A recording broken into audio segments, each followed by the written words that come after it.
বিশ্বকাপ থেকে বিদায় নিল 5 বারের চ্যাম্পিয়ন ব্রাজিল। আর সেই বিদায়ের রাতেই কেঁদেছিল নেইমার।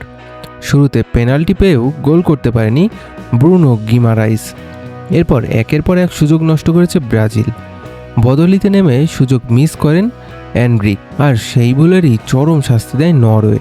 ৭৯ মিনিটে দুর্দান্ত হেডে গোল করেন হল্যান্ড। এরপর ৯০ মিনিটে আরেকটি অসাধারণ গোলে ম্যাচ প্রায় শেষ করে দেন তিনি। শেষ দিকে পেনাল্টি থেকে একটি গোল শোধ করেন নেইমার, কিন্তু ততক্ষণে অনেক দেরি হয়ে গেছে। ২-১ ব্যবধানে হেরে শেষ ১৬ থেকে বিদায় নেয় ব্রাজিল। ১৯৯০ সালের পর এই প্রথম এত তাড়াতাড়ি বিশ্বকাপ থেকে বিদায় নিল ব্রাজিলিয়ানরা। অন্যদিকে জোড়া গোলে হল্যান্ড গোল্ডেন বুটের লড়াইয়ে মেসি ও এমবাপ্পের পাশে উঠে এসেছেন। আর নরওয়ে গড়েছে ইতিহাস, প্রথমবারের মতো বিশ্বকাপের কোয়ার্টার ফাইনালে জায়গা করে নিয়েছে। আপনার মতে ব্রাজিলের বিদায়ের সবচেয়ে বড় কারণ কি? সুযোগ নষ্ট নাকি হল্যান্ডের অসাধারণ পারফরমেন্স? কমেন্টে আপনার মতামত জানান।